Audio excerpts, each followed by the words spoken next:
Story 1. Everyone else in their life is a problem for them. Ex-partners, family members, former friends, the person at the bank, the retail worker, their boss, and their co-workers. Story 2. In my experience, when an individual goes to great lengths to explain what kind of person they are, rather than letting you understand that through their behavior, it usually means they are not genuine. They often try to cultivate a specific image of themselves for those around them. They know it's not a true reflection, but the false impression helps them get whatever they want from you. When someone introduces themselves and starts to describe who they are, be cautious. It's a red flag for a parasitic personality. Story 3. When scientific terms are used as arguments, they should be supported with clear language. Story 4. They like to signal their virtue. They are the good ones. Everything they do is right. Their cause is just. Don't question their beliefs or methods, and anyone they consider an ally is also beyond question. Story 5.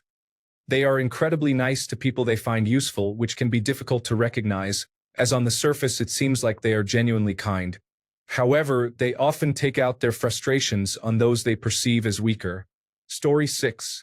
Beware of charming people. The older I get, the more I have witnessed charm used as a cover for unreliability at best and dark manipulation at worst. Story 7.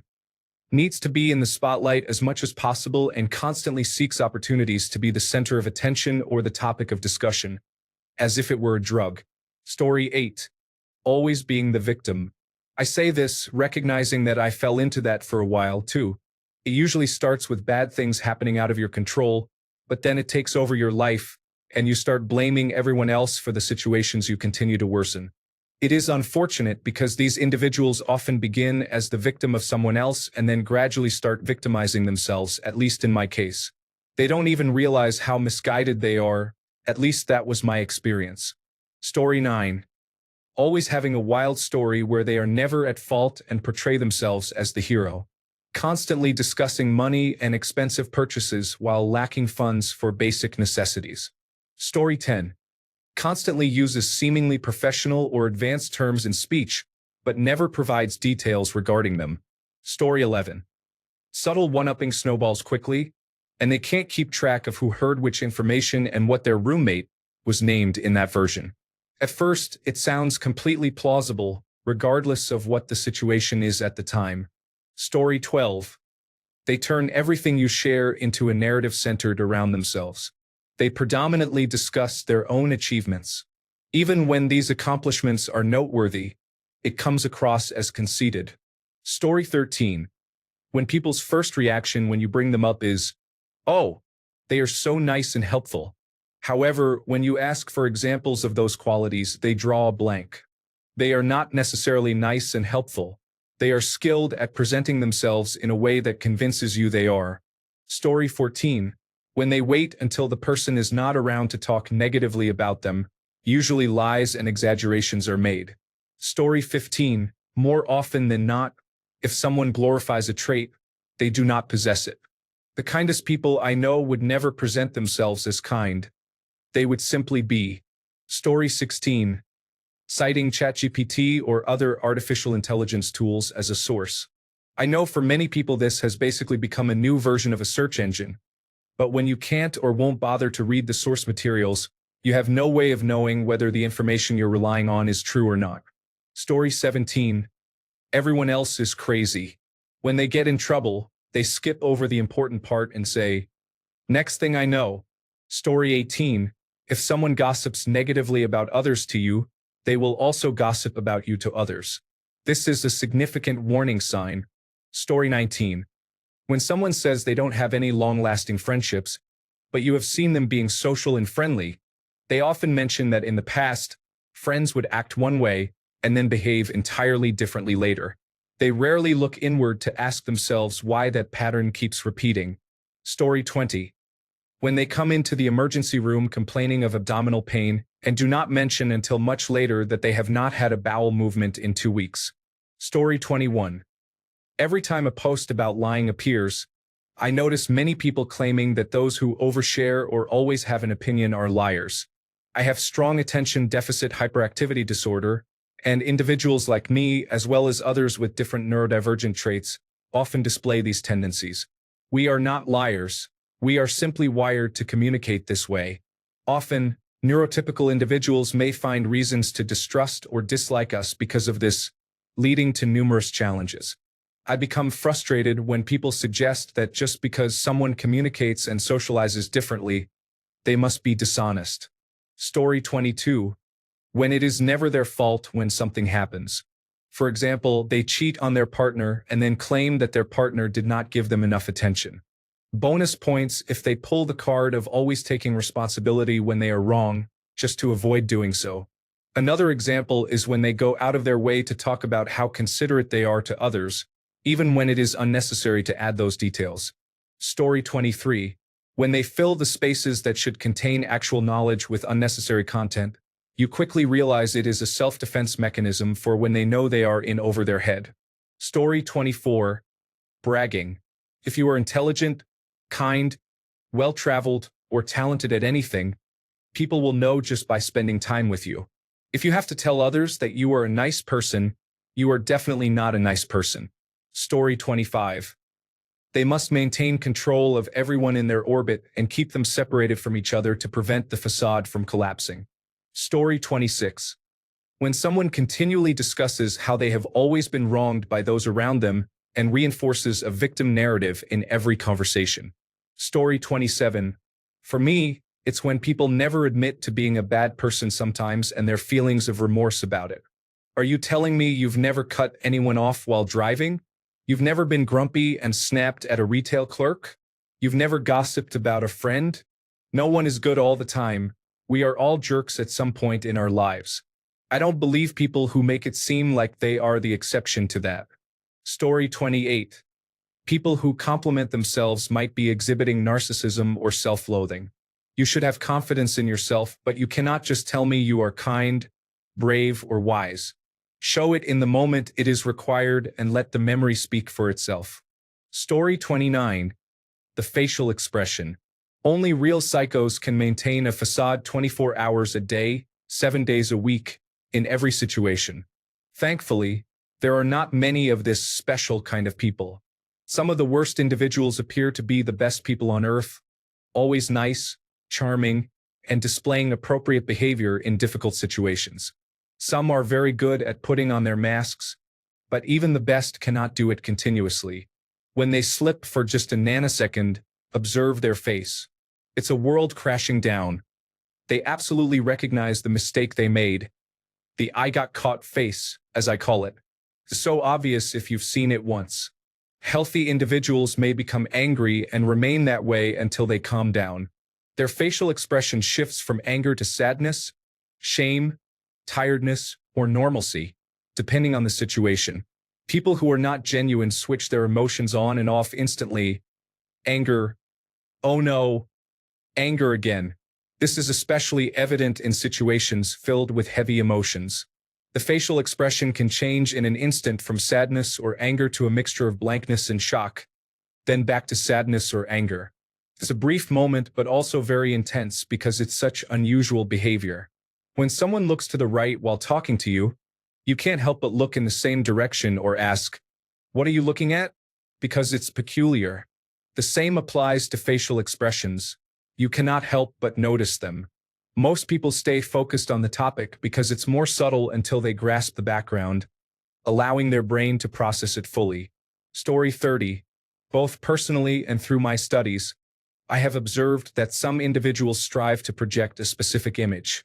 For example, they may brag and then claim to be humble or ignore certain people until it is advantageous for them. I have encountered individuals who are insincere, but because they present themselves as kind or friendly, most people do not notice unless they pay attention. Always observe behavior.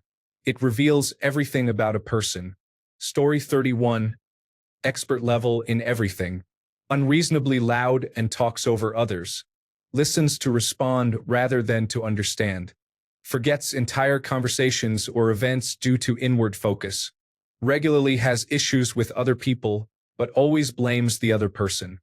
Often tries to manipulate the system as if they have cheat codes for life that no one else has.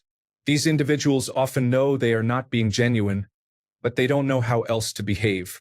They pretend to be confident, but they never truly succeed. Story 32. If you ask them a follow-up question about their incredible story and they react angrily or defensively, you can be assured the story is false. Story 33. When individuals use a personal anecdote to justify their statements, such as a person with a second cousin who is, insert random fact here, they often speak on the topic with excessive confidence and no credible sources. Story 34. Long stories with many details about why someone doesn't like another person. Short stories with few details about why someone is not liked. Additionally, someone is always claiming that they are your friend or that you are their friend. Story 35. They overshare their experiences during social gatherings, often dominating the conversation. While I wouldn't necessarily accuse them of embellishing their stories, they tend to turn any dialogue into a monologue. Story 36. Their entire knowledge base is built from memes and social media quotes, with a confidence level wide and facts very shallow. A good example is a superficial individual who relies on sound bites and peaked at about the same time he first learned to use the toilet. Story 37. By being somewhat naive as a teenager, I inadvertently discovered the best way to expose dishonest individuals. Believing them and treating them as the human beings they are not truly disrupts their agenda. I had a former friend, whom I'll refer to as N, who was a compulsive liar. She told me that a guy I knew well had assaulted his ex-girlfriend, Emma. For some reason, she didn't think I would take action, but the moment that statement exited her mouth, I went to confront him.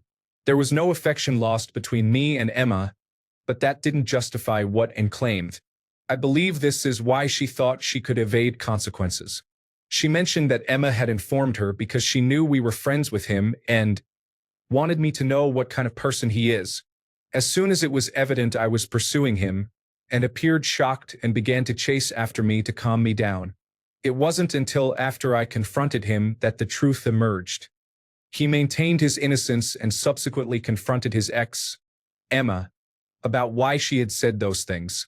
She hadn't said anything of the sort, and it became increasingly apparent that this was all and stirring the pot. Emma later confirmed that he had never been abusive to her and that she despised and, by extension, me because she thought I was complicit in the lie. I didn't care much for her, so it didn't matter to me. Thankfully, the guy and I remain on friendly terms, and both N and Emma are no longer in my life, and eventually received a clinical diagnosis, which was not surprising. Even in my anger, I wondered why and was chasing after me, urging me to stop and reconsider. It turned out she just didn't anticipate a genuine human reaction to her deceit, and her shock at the moment lingered with me. A few years later, I caught another former friend lying about communicating with someone on my behalf. I initially assumed it was true and responded, "Great, I'll take it from here." The instant she appeared shocked and began stuttering about waiting a little while until the right time, I realized she was deceitfully manipulating me for her own benefit. This time, when I responded with perfectly normal reactions to the situation she had fabricated, I was aware of three things. 1. Exactly what I was doing. My actions would backfire on her. It would also damage our friendship, as it would force her to avoid speaking with me again. I was correct in my assumptions, and I approached the situation with a sense of joy. Story 38. When people say, "Right," condescendingly and not as a clarifying question, they use it as a subtle manipulation to prompt agreement from the listener. For example, in a work context, someone might say, "The data clearly shows this trend," right? They are not looking for a simple yes or no. It is a rhetorical question implying that they believe they are correct. I don't think most people realize they are doing this, but to me, it suggests arrogance. Story 39. When they remember events in a way that makes them feel justified, even if they were wrong, they'll say, "But I thought there was something else going on." This behavior is often seen in people who hedge. Is the sky blue? It might be, but it also might not be. There's some debate, but I'm pretty sure it is or isn't. Story 40. Sweeping, absolute statements are not typically what you hear from real experts. An expert's response to a question is usually, "It depends." When you hear confident absolute statements from someone, It's a reason to be suspicious, at least most of the time. Story 41. People who always know someone. If you're talking about shoes, they'll say they know someone who works for Nike. If you're talking about cooking, they'll say they're friends with Gordon Ramsay. Story 42. Some people provide many details, but if you compare them closely, they are often inconsistent. It may sound convincing at first, but the gaps in the details reveal that they are fabricating a story. Story 43. When they immediately have an answer or opinion instead of saying, I don't know. I have seen treasure hunting shows where they find something, and the moment it comes out of the dirt, the main person says, amazing! That's Spanish. Definitely 13th century. Come on, the only way you know that so quickly is if you placed it there or made up nonsense to sound smart. Story 44. It doesn't matter what the profession is.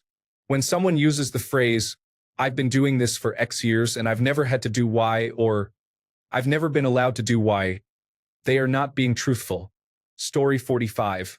When someone pretends to be nice to you in person but takes every opportunity to undermine you by speaking negatively behind your back, especially by bringing up things you did or said years ago to turn others against you, it can be hurtful. Story 46. Overly confident. Confidence is the foundation for unnecessary assertions. Whenever I meet someone who is overly confident, I begin to agree with them. This is the first sign that they will assert with absolute certainty statements like, I went to college. I know what I am talking about. Story 47. They know a better source, have heard differently, and ask a question just so they can answer it their way afterwards, basically a know-it-all. Story 48. Never admitting to mistakes or lacking humility in their knowledge. If they do not show a willingness to be wrong, they are more likely to persist in their incorrectness and reinforce their ignorance. Story 49. Bragging about killing people or claiming you are willing to kill people suggests either a sociopath or someone seeking attention inappropriately. Story 50. When impression management is the top priority in a conversation, it can feel as though you are being convinced that they are never at fault. They may not be willing to consider that they could be wrong. Story 51. They make their eyes wide open because many people believe that this makes them appear earnest and honest. It is essentially a trick used by car salespeople. Story 52. Honestly, if they don't respect little things when there's no one around, like when their mom isn't watching, all kindness and table manners are out the window. Story 53. They started the meeting with, first of all, I want to be clear. I don't want excuses. I want solutions. Story 54. They often display an excessive amount of knowledge. Regardless of the topic, they consistently believe they have superior understanding. Story 55. Trying to be intimidating upon introduction can be subtle, especially between women. When we notice someone doing this to us, we often feel unable to call it out without appearing irrational. It has a passive-aggressive undertone, but it is obvious when it occurs. Story 56. They always relate to every experience you share. It seems they coincidentally have the same exact experiences as you. Story 57. Over-explaining to the point it feels like the person memorized the entirety of a life manual on the topic. Story 58. They speak in a soft, kind voice and are nice and pleasant to everyone. They might act as a nurturing figure and are liked by all. However, when you begin to hear rumors and negative comments about others, the dynamics change. When you become unwell, there is no sympathy. Sudden fatigue that necessitates going home is dismissed as nonsense. This only occurs because one hasn't been training enough. Despite their initial appearance of sympathy, there is no real support when it's needed. Story 59. When within 5 minutes of meeting, you already know who they are because they have told you what type of person they are. I used to think this person was great, self-aware, and proud of it, but now I know what to expect from them. I learned the hard way that those types of people can be delusional and even harder to understand. It's best to steer clear. Story 60. Someone who constantly blames the world for every problem they have lacks a sense of personal responsibility and honesty with themselves. If they are not truthful with themselves, they will not be truthful with others either. Story 61. When their bloated stomach is making a lot of noises, but they insist they are just hungry. Or they take a long time in the bathroom but claim that the line was very long. Don't ask me how I know. Story 62. Had an old boss who was a real storyteller. Every time the words "I assure you" came out of his mouth, you knew it was a bold-faced lie or a completely fabricated story he'd overheard or seen on television. Story 63. Not making eye contact, being overly defensive if someone addresses them, playing with their hair, or fidgeting in some way. Story 64. An extreme view on religion or spirituality is often presented online. This is particularly common among 20-year-old females who embody certain archetypes, such as the divine or the villainous. This portrayal does not reflect the realities of life in the real world. Story 65. This may sound unusual, but it has been surprisingly accurate for me. If you introduce yourself to someone and they do not tell you their name, for example, when you say, "Hi, I'm Bob," and they respond with just "Hi" instead of "Hi, I'm Joe," it could be anecdotal. However, it has been so accurate for me that I have become very aware when this occurs. Story 66. If they fail to mention the downsides of something or if they rush through something that takes much more time than they are allowing. Story 67. If they discuss advanced topics in a knowledgeable manner but struggle with the basics, be cautious. If they appear informed about many subjects but significantly err in an area you are well versed in, do not fall victim to Gelman amnesia. Story 68. When they start every story with "honestly" or "to be completely real with you," it makes you wonder if they were lying the rest of the time. Story 69. A person who asks questions without providing sources and typically offers no constructive suggestions. Story 70. Are they trying to convey information, or are they trying to convince you? That is the biggest indicator for me. Most people, when telling the truth, are pretty straightforward about the information being shared. However, when the information is dressed up or fabricated, there is an attempt to persuade you. "Hey John, where were you last Friday?" "I was at my girlfriend's house." "Hey Steve, where were you last Friday?" "I was at my girlfriend's house. We watched the new movie and made some pasta for dinner. Then we went and had intimate time. Oh, and this thing happened where she did something." John's response to me is truthful. Steve, on the other hand, appears to be trying to convince me of something he is not being truthful about. Story 71. Bad timelines with people's stories. They claim things about themselves that couldn't have occurred when they say they did. I've caught people in stories saying they were driving to someone's house or a concert, but they would have been only 14. Or an event mentioned in the story happened a year later, even though they claim it was during the same time. Story 72. They post on Reddit. The majority of people posting on topics are simply speculating. They come up with an answer that sounds correct, write it down, and do so without knowing the actual right answer. If you are an expert in your profession, read Reddit posts about your field. Nearly all of the information is incorrect. Story 73. Telling, not showing. Insecure articulations of language lead to compromised intelligibility and speed, along with frequent changes in topic, for example. Story 74. Their stories are often unbelievable. They avoid eye contact and become vague when questioned.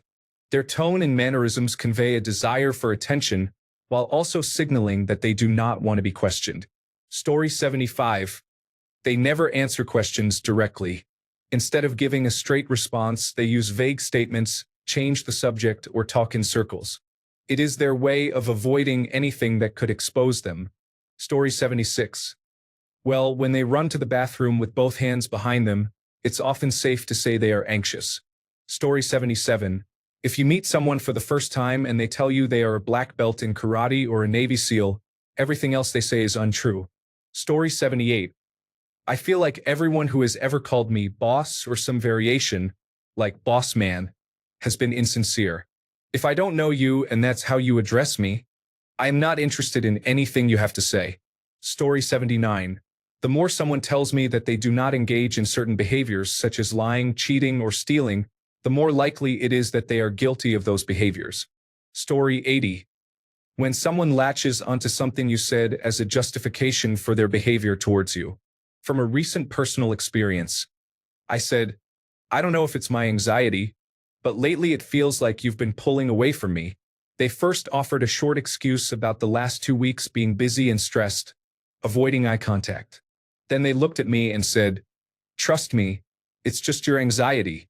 They proceeded to remind me it was my anxiety 2 more times, the third time being as I waved goodbye. Story 81. A subtle sign of lying is fidgeting with the eyes or moving the hands unnaturally, and these behaviors may not be easily noticed. Story 82. When the phrase "to tell you the truth" begins what they are about to say, instant nonsense is heading my way. Story 83. There is a fine line between professional communicators and insincere individuals. I am in professional sales and deal with both constantly. Typically, insincere individuals use technical terms and buzzwords, providing just enough relevant information to keep you interested. However, when pressed for more detailed answers, they struggle to elaborate. It doesn't need to be at a fifth-grade level, but they cannot even communicate effectively on a professional level. In contrast, many effective communicators fully understand the topic, but often have difficulty staying focused or overwhelm customers with information. They remind me of my friends with attention challenges. Story 84. They constantly name-drop and exaggerate their connections, but when you ask a follow-up question, their answers become vague quickly. It's typical bluffing behavior. Thanks a bunch for sticking around till the end of the video. Remember to subscribe, and until next time, stay awesome and goodbye.